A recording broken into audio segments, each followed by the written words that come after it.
మనవడు మనమరాళ్ళు, కొడుకులు కూతుర్లు వీళ్ళందరితో ప్రస్తుతము ఉండాల్సినటువంటి పరిస్థితి లోపల జీవనోపాధి కోసము ఆటో నడుపుతూ తన జీవితాన్ని కొనసాగిస్తుంది కరీంనగర్కి చెందినటువంటి ఉమ. ఇక్కడ మనకు ఈ కనబడేటువంటి ఉమ తన భర్త ఎప్పుడైతే ఇటు కాలం చేశాడో, కాలం చేసిన తర్వాత ఆ భర్త నమ్మినటువంటి వృత్తి ఏదైతే ఆధారపడేటువంటి వృత్తి ఉంటుందో అదే వృత్తిని ఇప్పుడు తన వృత్తిగా చేసుకొని ప్రతిరోజు కూడా ఆటో నడుపుతూ కూడా జీవనం కొనసాగిస్తుంది. దాదాపుగా ఆటో నడపాలంటే చాలా కష్టమైన పని. ఇటు మగవారే ఆటో నడుపుతారనేటువంటి దానికి భిన్నంగా ఇప్పుడు తన కుటుంబ అవసరాల కోసము ఆటో నడుపుతున్నారు ఉమ. ప్రస్తుతం నాతో ఉమ ఉన్నారు.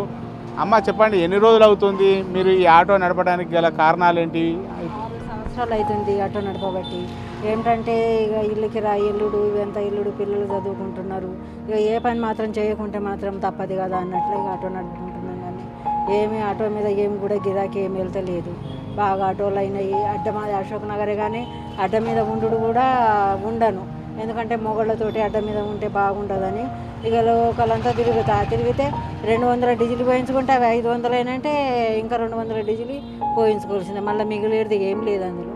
ఆటోలు కూడా బాగా అయినాయి. దూరం అంటే 50 రూపాయలకి ఎక్కువ ఇయ్యరు.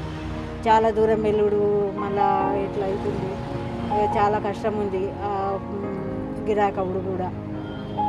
రోజు ఈ ఆటో నడపడానికి ఏ టైంకి వస్తారమ్మా? అంటే పొద్దున 9 వరకు వెళ్తానండి.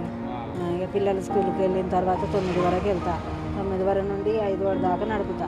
5, 6 వెళ్తారు ఉండే మటుకి. మళ్ళీ చీకటి అయిందంటే వెళ్ళాను. ఇక నైట్ దాకా నడపాను.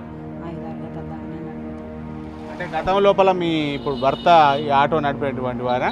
అవును, మా భర్త నడిపేది ఉండే ఆటో. నేను కూడా అప్పుడే నేర్చుకున్నా. అప్పటి నుండి అంటే అప్పుడు మీ భర్త ఆటో నడిపేటప్పుడే మీరు ఆటో నడపడం నేర్చుకున్నాము.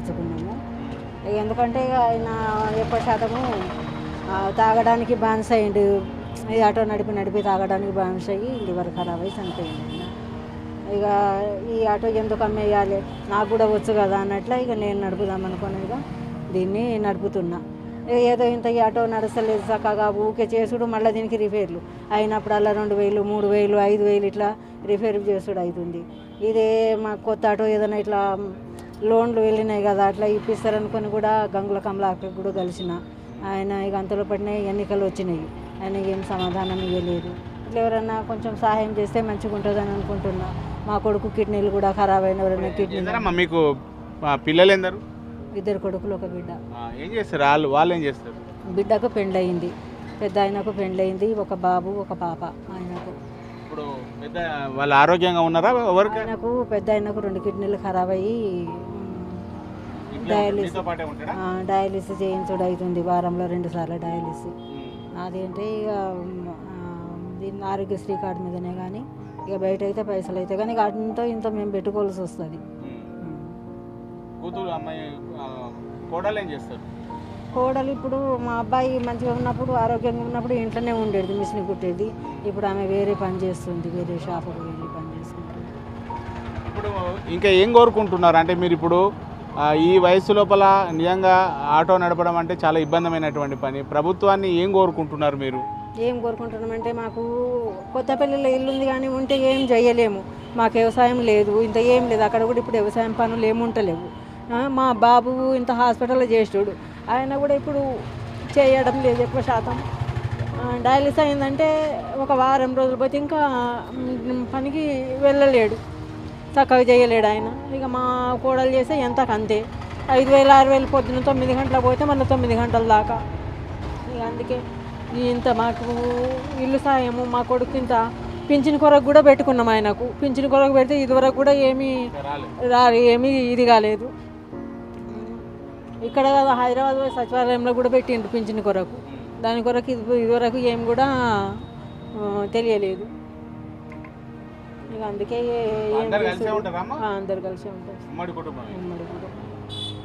ఇక ఇల్లు కిరాయి నెలకు 6000 ఇల్లు కిరాయి, కరెంటు బిల్లు వేరేనే, బోరు బిల్లు వేరేనే. ఎల్లుడు కష్టంగా ఉంది. ఇక ఈ ఆటోకి ఇటు చేసి ఇటు పెట్టుడు అవుతుంది. మా కొత్త ఆటో నాకు ఇది ఏంటంటే అప్పుడు దళిత బంధువులు ఆగిచ్చింది చూడు, అట్లా నన్ను ఇచ్చినా కానీ ఇది మార్చేసి తీసేద్దాం అది ఉంటుంది అనుకొని కూడా అట్లా మస్తు ట్రై చేసినా కానీ అట్లా కూడా కాలేదు. మొత్తానికైతే ప్రతిరోజు కూడా ఉదయము 9 గంటల వరకు ఆటో పట్టుకొని ఇటు నగరం లోపల ఉన్నటువంటి వీధి గుండ్లకు వస్తుంది. తర్వాత ఇక్కడ గిరాకీ వస్తే రోజు కూడా గిరాకీ లభ్యమవుతుంది. కానీ ఎక్కువ దూరం ఆడవారు కాబట్టి ఎక్కువ దూరం పోలేకపోతున్నారు. రోజు 9 నుంచి సాయంత్రం 5 గంటల వరకు కూడా ఆటో నడిపితేనే తనకు జీవనోపాధి ఉంటుంది. ఎందుకంటే తన కొడుకు కూడా ఇప్పుడు ప్రస్తుతము డయాలసిస్ పేషెంట్ కాబట్టి ఖచ్చితమైనటువంటి పరిస్థితి లోపల ఆటో నడపాల్సినటువంటి పరిస్థితి వస్తుంది.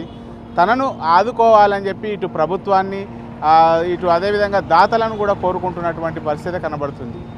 కెమెరా పర్సన్ అంజితో శ్రీనివాస్, బిగ్ టీవీ, కరీంనగర్.